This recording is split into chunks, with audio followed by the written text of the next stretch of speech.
Hi, hello. I hope everybody is well and is, I hope, getting used to the some of the changes, some of the new things. I'm still learning a lot about Canvas, for example, and I'm glad for folks' patience with trying to figure out new things. Okay, so what I wanted to do today was to go over a couple of the homework questions from section 5.1. There's, of course, on Canvas in the file section, there's something that lists the assignments. I asked folks to do Scale Builder 1, 2, 3, and 4, and also questions 21 and 23. I'm going to do section 5.2 as a different video just to try to make it more manageable. And there I asked folks to do Scale Builder 2 and number 45. Okay, so Scale Builder 1, and I'm looking at section 5.1, Scale Builder 1, and we'll see how it goes. So let's see, this shuffling around is a little awkward, but I think it's a help. Okay, so it says I'm going to do question 5.2 just doing.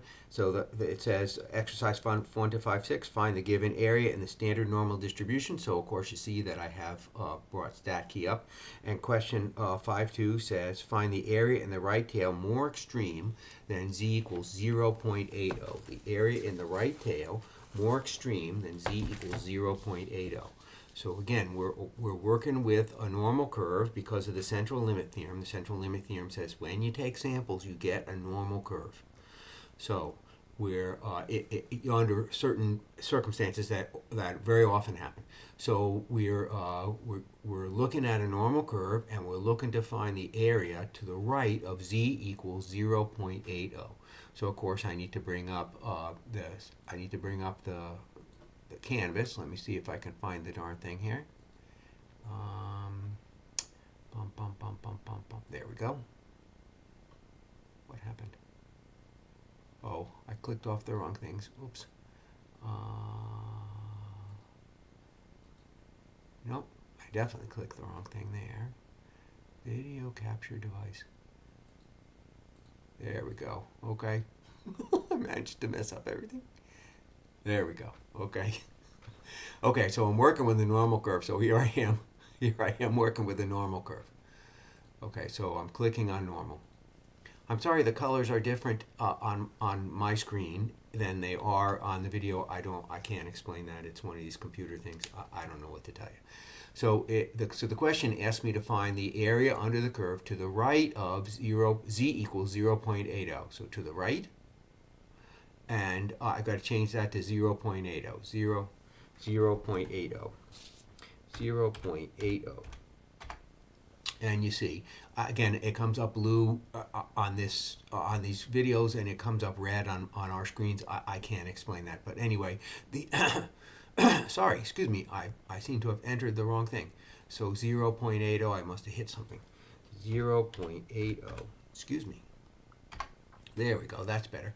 And you see that the area to the right of 0.80 is a little over 21%. So a bit under a quarter. 25% would be a quarter, so a bit under a quarter. Right? And then going back to the video capture, we're looking for here, the next question is Scale Builder 2. And I'm going to do 5.8 and 5.10, two different questions, because Scale Builder 2 is especially important one. So 5.8 says we're testing this hypothesis. P equals 0.25 versus P is less than 0.25. The sample is N equals 800. P hat is 0.235. The standard error is 0.18. So we're running a hypothesis test. P equals 0.25 versus P is less than 0.25, and etc. And there's a lot of other numbers there, some of which we need and some of which we don't. So the null hypothesis is P equals 0.25. The alternative hypothesis is that P is less than 0.25. So to run a hypothesis test, you always do the same thing. Always. You say, assume H0 is true. Always. So you assume H0 is true, then the sampling distribution looks like so and so.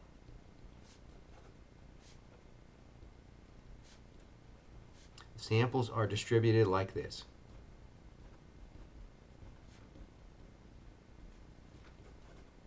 And in the previous section, of course, we used simulation to try to get an idea of how the samples are distributed.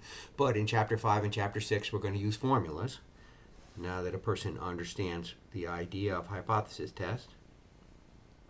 So the samples are going to be distributed in some way. And the book, in fact, told me that I want to have a standard error of 0.018. So the samples are distributed. They have to be centered around 0.25. That's the point of this first sentence, 0.25. So the H0 people think that individual numbers think that the true number is p equals 0.25. So if you take samples, they'll be clustered around the true number, and that's where this comes from, this first sentence, and what's up here. Now, the book told me to expect a standard error, a spreadedness of this distribution, where this curve changes from umbrella to bowl, to expect that to be a distance of 0.018. 0.018. And I could have got that in the previous chapter by doing some kind of bootstrap distribution, but they told me the answer, so I don't have to do that. 0.018. And now they say, where is my p hat? My p hat is 0.235. So what is the p-value?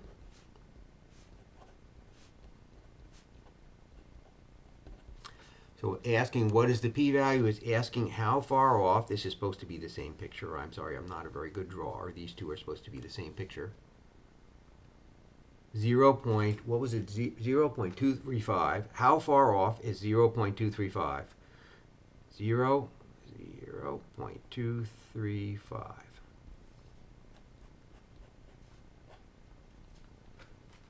Is it so crazy far out there that you get a tiny little p-value and you say reject H0, or is it a perfectly everyday and you say fail to reject H0? Okay, so to figure out how far off it is, you have to use the formula z equals x minus mu over sigma. In this context, that's 0.235 minus 0.25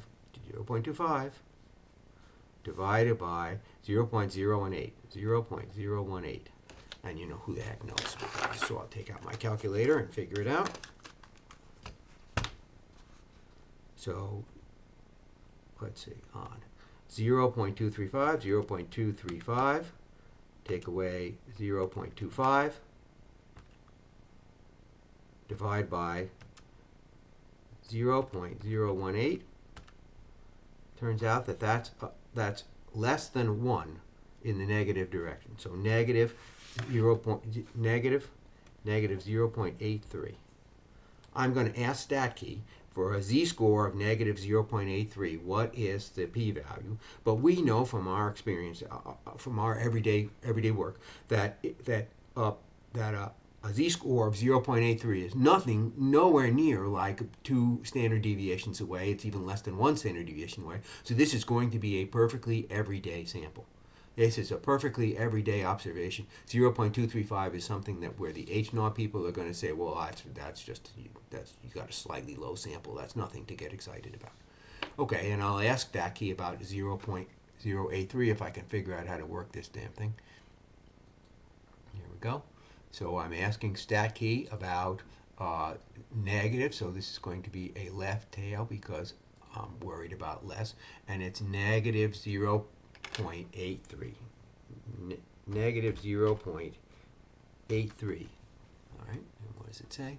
And it says a p-value of about 0.20. P-value of about 0.20. So I'm going to bring back the video capture. P-value is 0.202.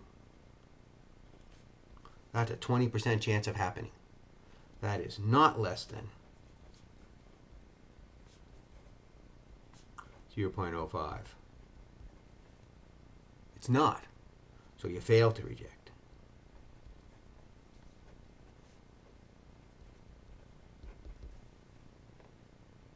Okay, so again, if a person understands the logic of the argument, then doing the arguments is so much easier than if you try to say, I don't really understand why we always take that number.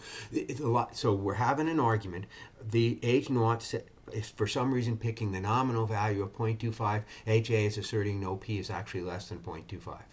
In order to convince H naught, you can't say assume I'm right. That's not going to convince anybody. You have to assume that H naught is right and go on to show that you found some impossibly tiny observation. Okay, so we assume H naught is right. Then mathematically, that gives you a distribution of samples. Assuming this number mathematically gives you a distribution of the p hats. And the book told me what to expect for that distribution.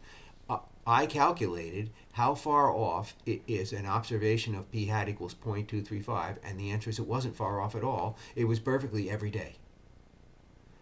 An observation of 0.235 in the context that H naught thinks is true is a perfectly everyday thing to happen. So H naught says, you failed to convince me, you're going to have to do better than that. Okay. Okay, of course I want to try one more here because this is the key thing about this chapter. So let me read the next section, and the next question, I'm looking at question 510. So I'm testing mu equals 10 versus mu is unequal to 10. So H naught is mu equals 10. H naught, mu equals 10. HA is that mu is unequal to 10. Okay.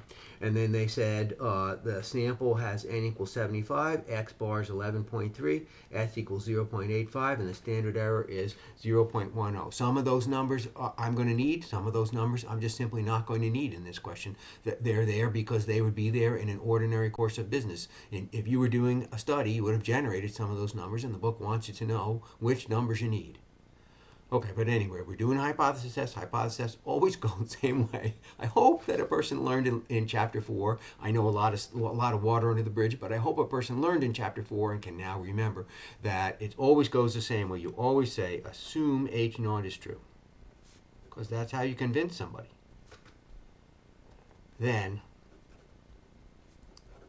the sample, remember when we took papers out of a paper bag? The sample X bars are distributed this way. So they're distributed with a bell curve. The central limit theorem says it has to be a normal curve, and it has to be centered at 10 because that's what the H naught people think is the true number. So samples are going to be clustered around the true number, and it has to have some spreadedness. If we looked at the place where the curve changes from umbrella shape to bowl shape, that's got to be some distance. The book told me the distance. I forget already. Oh, 0.10. 0.10. And the rest is just like the previous question. Just exactly like the previous question. Then our observation, again, trying to draw the same picture. I wish I was a good drawer. Our observation is what? Our observation is 11.3. And we're asking, is that a crazy way off observation, or is that a perfectly everyday observation? If it's a perfectly everyday observation, these people would say yawn. If it's a crazy way off observation, these people would say, really? I guess I must be mistaken. It's hard to believe what I'm saying is true. So you must be right.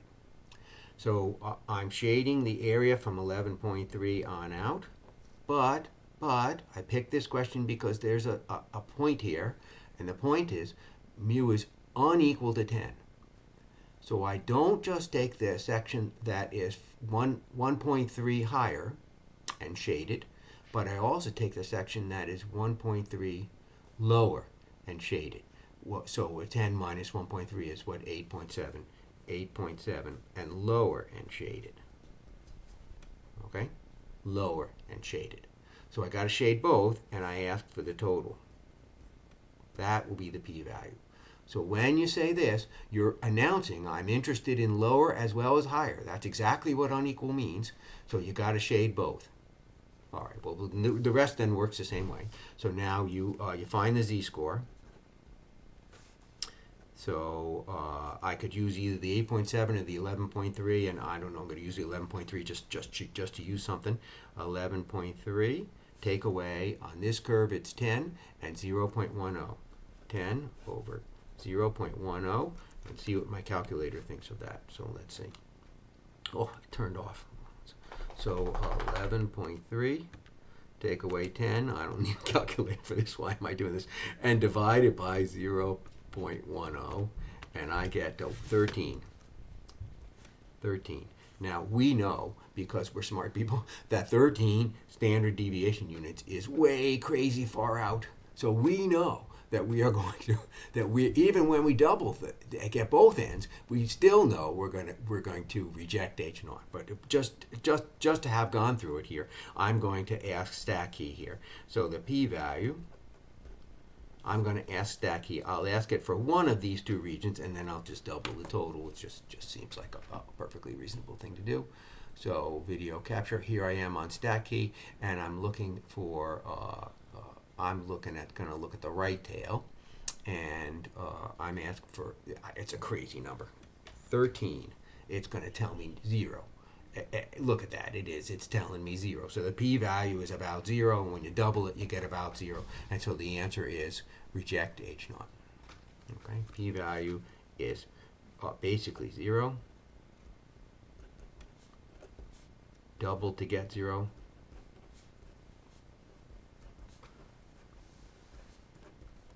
So you reject H naught. Okay, so again, if a person understands the logic of what's happening, understands that what the formulas mean, how the argument goes, it always goes the same way. You assume H naught, that gives you a sampling distribution. That's a mathematical fact. From the assumption in H naught, you get a sampling distribution. You figure out where our sample lies. Is the shaded area, it happens to be two-sided shaded area here. Is the shaded area crazy far out, or is it perfectly everyday? We got crazy far out, we reject H naught. Okay. So I do think that there's some sense to this. A person can make some reasonable sense to it. Okay, next question up here is Skill Builder 3. Skill Builder 3, it says find the p-value based on the standard normal distribution for each of the standardized test statistics, and we just did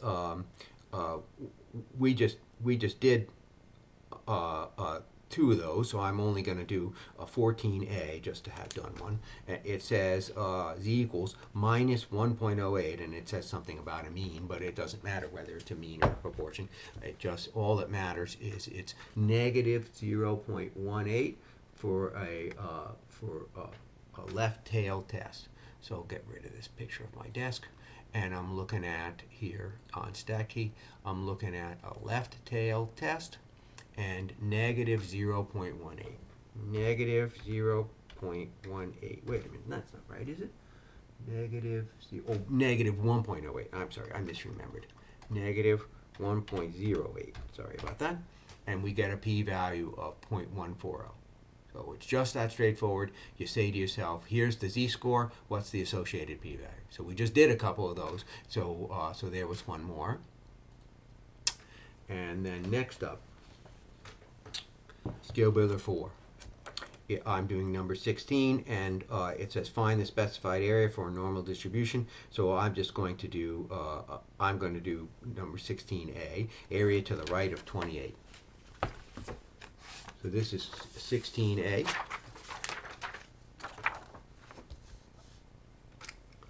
So 16a,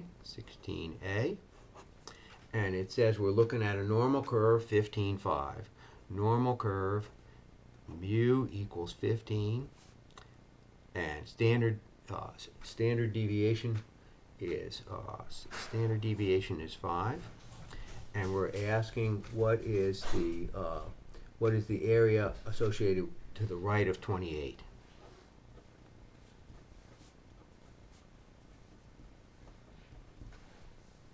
Okay, so I've got a bell curve.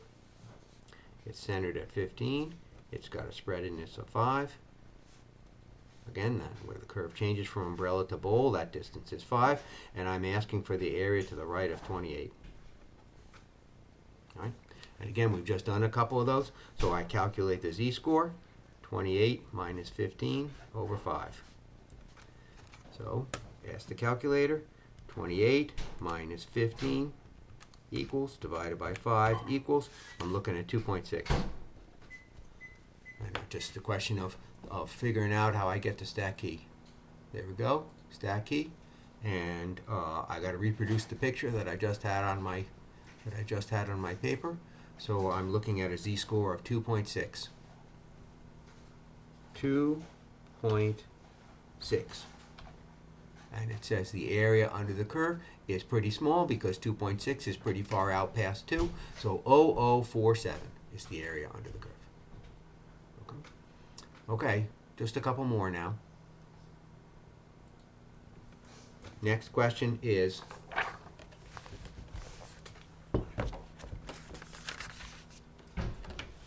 Next question is 21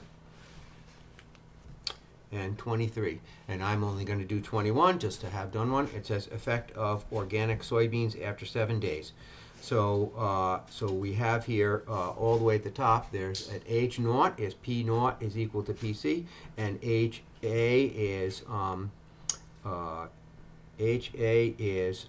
P naught is greater than PC, so that organic is better than conventional. So organic is the same as conventional, or organic is greater than conventional.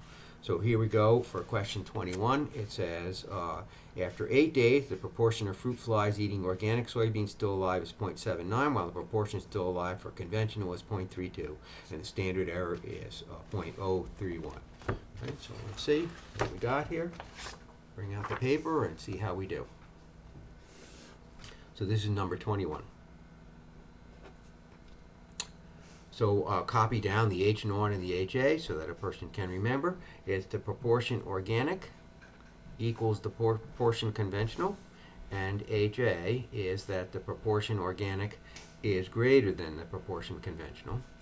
You can write them that way, that's fine. I happen to like to write them this way.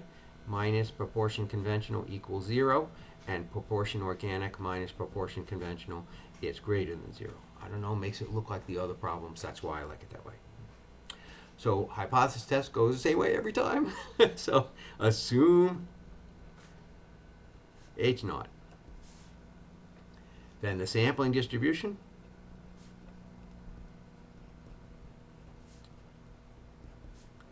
For the samples. And the samples in this case are going to be P naught, it's going to be P0, PO hat minus PC hat is. And it's always going to be a bell curve. That's what the central limit theorem tells you. And it'll be centered at 0. Centered at 0 because that's what we're assuming. We're assuming H naught. And the book told me what the spread in this is because they got to tell you something. Here we go. It is 0.031. 0.031. And I ask for the p-value.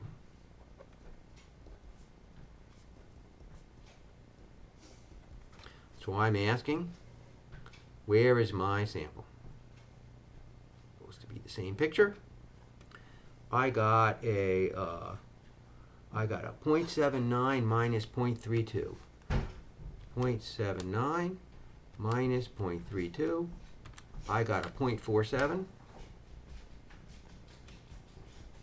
And I'm asking whether that's a way out sample or is that a perfectly everyday sample. That's to say, what's the p-value?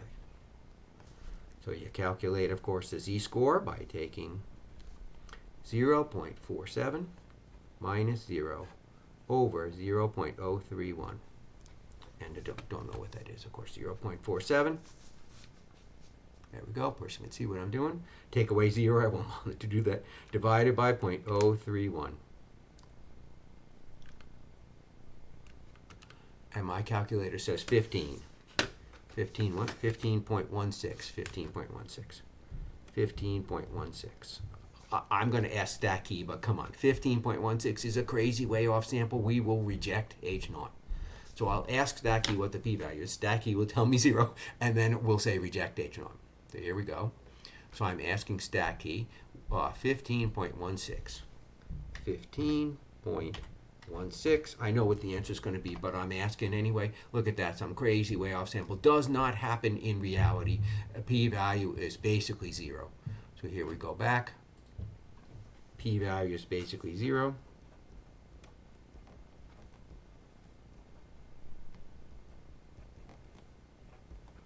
reject H naught. Okay, so again, the lesson here, that's the last the last homework I'm going to do in this video. The lesson here, the lesson that I talked about on the previous previous videos, the one from the section, is we understand how to we understand how to do these. We spent a long time, couple of weeks, working through how to do these, broke up into small groups, talked about individual cases. I think we really banged on this. So I think we understand how to do these. It seems like a lot of water under the bridge, but nonetheless, the basic steps are, I think, are clear. Dropping things into it, it's just a question of dropping things into it. The basic skeleton of what is here makes sense. So a person says, okay, in the next chapter, chapter 6, we're going to have a formula to calculate that number. Okay, so there's a formula. But always, the parts are always going to be the same thing. So we are, in this course, in some sense, we're on the downhill slide. There's the downhill slide there for Stacky. We're now doing, I'm not going to call it the easy part because it isn't easy. This material, I recognize this material is not usual for not the usual way to think for a lot of people. But nonetheless, the hard part with chapter 3 and 4, we're in the part now where we take all the work we did in chapter 3 and 4, and use it. And so a person should not think it got hard there for a couple weeks and now it's going to get even harder. I don't really think that's right. I think that that there's some a person can say, okay, it's just a question of reorienting the various situations to what we're doing. Okay, all right, enough for this video. Okay, so again, hope everybody is well, and don't hesitate to contact me with whatever questions. Okay, bye.